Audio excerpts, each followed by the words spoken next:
नमस्कार। आज हम कक्षा 10 की मैथ्स की वर्कशीट 47 वृत्त की स्पर्श रेखाओं पर आधारित प्रश्न करने जा रहे हैं। याद कीजिए और बताइए। वृत्त पर स्थित किसी बिंदु से वृत्त पर स्पर्श रेखाओं की संख्या। वृत्त पर स्थित किसी भी बिंदु से स्पर्श रेखाएं कितनी खींची जा सकती है? केवल एक, सिर्फ और सिर्फ एक रेखा ही एक बिंदु से खींची जा सकती है। दूसरा, वृत्त की स्पर्श रेखा वृत्त को डैश बिंदु पर स्पर्श करती है। उसी चीज़ को घुमा के पूछा गया है, वृत्त की स्पर्श रेखा एक वृत्त के कितने बिंदुओं पर स्पर्श करती है? केवल एक बिंदु पर ही स्पर्श करती है। वृत्त के बाह्य बिंदु से वृत्त पर बनी स्पर्श रेखाओं की लंबाई बराबर होती है। प्रमेय 10.2। ये बार बार बोला जा रहा है, तो ये प्रमेय मुझे लगता है काफ़ी इंपॉर्टेंट भी होने वाली है इस बार। इसमें इसके ऊपर काफ़ी ज़्यादा प्रश्न आ रहे हैं। तो वृत्त के बाह्य बिंदु से वृत्त पर बनी स्पर्श रेखाओं की लंबाइयाँ कैसी होती है? बराबर होती है। स्वयं प्रयास करें। प्रश्न 1, चित्र में सी वृत्त का केंद्र है, एम का इसे मान निकालना है। चित्र हमें दे रखा है, ये ए बाह्य बिंदु है, यहाँ से दो स्पर्श रेखाएं खींची गई हैं, तो यहाँ पे हमें पता है कि ए बी बराबर ए डी है। हमें क्या निकालना है? एम का मान निकालना है, जहाँ पे दो कोण, ये वाला एम और ये हमें 3m दे रखा है। अब हमें एक चीज़ पता है प्रमेय 10.1 के द्वारा कि त्रिज्या जो है वो स्पर्श रेखा के ऊपर लंब होती है, यानी कि 90 डिग्री का कोण बनाती है। तो हमारा ये वाला कोण, ये भी 90 डिग्री का हो गया, और ये नीचे वाला कोण भी हमारा कितना हो गया? 90 डिग्री का हो गया। अब हमें पता है चतुर्भुज ए बी सी डी की क्या है? एक चतुर्भुज है जिसके चारों कोणों का योग कितना होता है? 360 डिग्री होता है। तो बी ए डी जमा ए बी सी जमा बी सी डी जमा सी डी ए कितना होता है? 360 डिग्री का होता है। यहाँ पे हमने पहले वाले में m मान रखा, क्योंकि हमें m ही दे रखा है प्रश्न के अंदर। ए बी सी के अंदर हमने 90 डिग्री रखा, यहाँ पे हमें पूरा 3m दे रखा है तो हमने 3m रखा, और यहाँ 90 बराबर 360 डिग्री। m और 3m को जमा करा, 4m, 90 90 180 डिग्री बराबर 360 डिग्री। 4m बराबर 360 घटा में 180, तो कितना हो गया? 180, और यहाँ पे 4m, यहाँ 4 गुणा में था तो नीचे आके भाग हो गया, तो बराबर 45 डिग्री। तो कितना हो? m बराबर 45। इसको करने का एक तरीका ऐसे भी है, आप इसको सीधा भी लिख सकते हो। कोण A बराबर कोण C, m जमा 3m बराबर 180 डिग्री। क्यों? क्योंकि ये दोनों कोण क्या होते हैं? हमारे समपूरक कोण होते हैं। तो आप इसमें वो वाला कॉन्सेप्ट भी लगा सकते हैं। वो नहीं याद रहे तो चारों भुजाओं का जोड़ 360 डिग्री होता है, ये वाला कॉन्सेप्ट भी लगा सकते हैं। आइए प्रश्न नंबर 2 देखते हैं। दिए गए चित्र के लिए x का मान ज्ञात कीजिए, जहां j वृत्त का केंद्र है। यहाँ पे j किस लिए दे दिया? क्योंकि विद्यार्थी हमेशा सोचते हैं कि केंद्र जो होता है वो हमेशा O ही होता है। ऐसा कुछ नहीं है, इसका कोई भी नाम जो है वो दिया जा सकता है। तो इसमें हमें x का मान निकालना है। इसमें भी हम अपनी प्रमेय 10.2 का ही यूज़ करेंगे कि वृत्त की स्पर्श रेखाओं की लंबाई क्या होती है? बराबर होती है। तो हमने वही कॉन्सेप्ट यूज़ करा। AC बराबर में BC रखा, AC का मान है x जमा 10 और BC का मान है 2x घटा 1।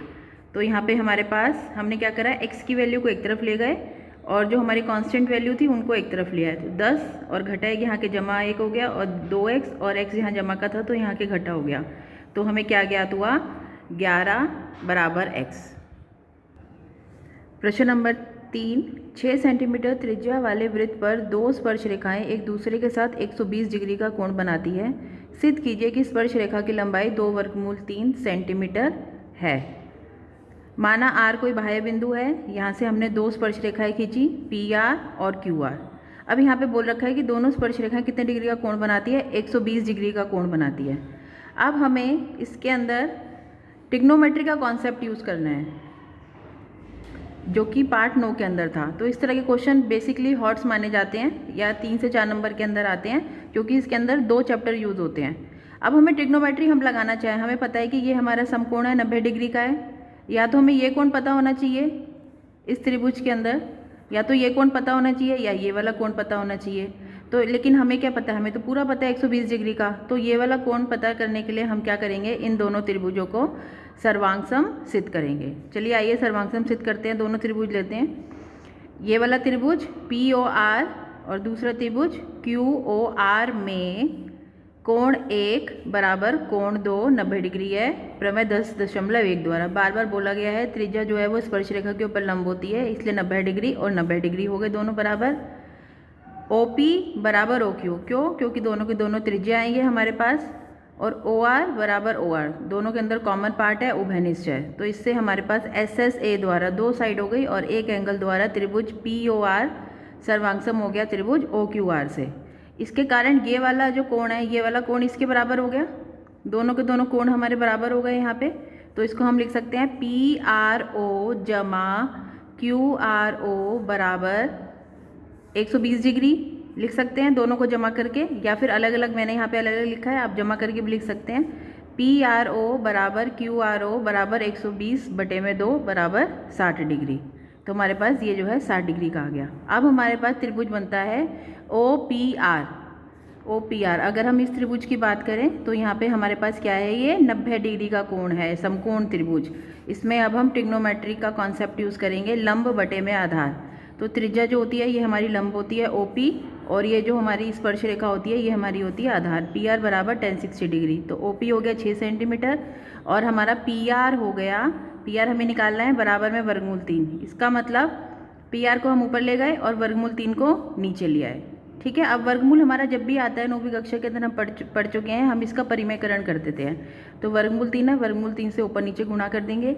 नीचे हमारे पास वर्गमूल 3 गुणा में वर्गमूल 3 रह गया और ऊपर आ गया 6 वर्गमूल 3। तो 3 से हमारा 6 घट सकता है, ये हमें पता है, तो हमें 2 ज्ञात हो गया यहाँ पे। तो हमें क्या मिला, 2 वर्गमूल 3 सेंटीमीटर। प्रश्न नंबर 4, एक वृत्त त्रिभुज DEF की भुजा EF को बिंदु P पर और भुजाओं DE और DF को बढ़ाने पर क्रमशः बिंदु Q और R पर स्पर्श करता है। हमारे पास त्रिभुज है DEF, यहाँ पे P है, P के साथ हमारा क्या बन रहा है, यहाँ पे एक वृत्त बन रहा है। अब हमने यहाँ पे DE को बढ़ाया तो ये हमारा वृत्त को किस पे स्पर्श कर रहा है, स्पर्श बिंदु क्या हो गया, Q। और ये आगे हमने DF को बढ़ाया तो हमारी किसके ऊपर स्पर्श कर रहा है, ये लाइन DR जो है एक स्पर्श बिंदु R के ऊपर स्पर्श कर रही है। ठीक है, तो ये चीज़ हमें दे रखी है प्रश्न के अंदर। अब हमें सिद्ध करना है DQ बराबर DEF का परिमाप का आधा, DEF का परिमाप का आधा। अब DEF क्या है, हमारे पास त्रिभुज है, त्रिभुज का परिमाप हमें पता है, त्रिभुज की तीनों भुजाओं का योग। तो चलिए इसको करते हैं। इसके अंदर सबसे पहले आपको दिया है और सिद्ध करना है, लिखना है उत्तर नंबर 4। यहाँ पे हमें पता है DQ बराबर DR, क्यों, प्रमेय 10.2 द्वारा बाह्य बिंदु से वृत्त पर खींची गई स्पर्श रेखाओं की लंबाई बराबर होती है। QE बराबर EP, QE यहाँ पे E क्या है, बाह्य बिंदु से, बाह्य बिंदु का काम कर रहा है, तो बाह्य बिंदु से खींची गई स्पर्श रेखाओं की लंबाई बराबर होती है EQ बराबर EP। इसी प्रकार FP बराबर FR, ये हमने तीनों चीज़ें लिखी गई हैं प्रमेय 10.2 के द्वारा। अब हमने क्या लिया यहाँ से, ये DQ उठाया। DQ किसके बराबर होगा, इसके हम टुकड़े कर सकते हैं DE जमा में EQ, DE जमा में EQ। और इसको कैसे लिख सकते हैं, DE जमा में EP लिख सकते हैं, क्योंकि EQ और EP अभी हमने ऊपर ही लिखा है कि ये दोनों बराबर है। इसी प्रकार DR के भी 2 टुकड़े कर सकते हैं, DF जमा में FP लिख सकते हैं, DF जमा में FR, और FR की जगह पे हम क्या लिख सकते हैं, FP। ये हमने लिख दिया यहाँ पे। अब हम इन दोनों को यहाँ पे जमा कर रहे हैं, DQ जमा में DR बराबर DE जमा में EP जमा DF जमा में FP, ये हमने यहाँ लिखा। यहाँ पे अब हमने ऊपर सबसे पहला पॉइंट ही हमने ये लिखा था कि DQ बराबर DR, दोनों बराबर हैं, तो दोनों की जगह पे हम DQ लिख सकते हैं। DQ हमने क्यों लिखा, क्योंकि प्रश्न के अंदर DQ था, तो हम थोड़ा प्रश्न के अनुसार भी चलते हैं, तो हमने दोनों को DQ लिखा बराबर DE जमा में DF, और EP और FP हमारे पास क्या मिल गए, दोनों बन गए EF। तो DE जमा में DF जमा में EF क्या हो गया, ये त्रिभुज का परिमाप। तो 2 DQ बराबर त्रिभुज DEF का परिमाप, इसमें से 2 हमने इधर ले जाके भाग कर दिया, तो ये हमारा क्या हो गया, हेंस प्रूफ। थैंक्स।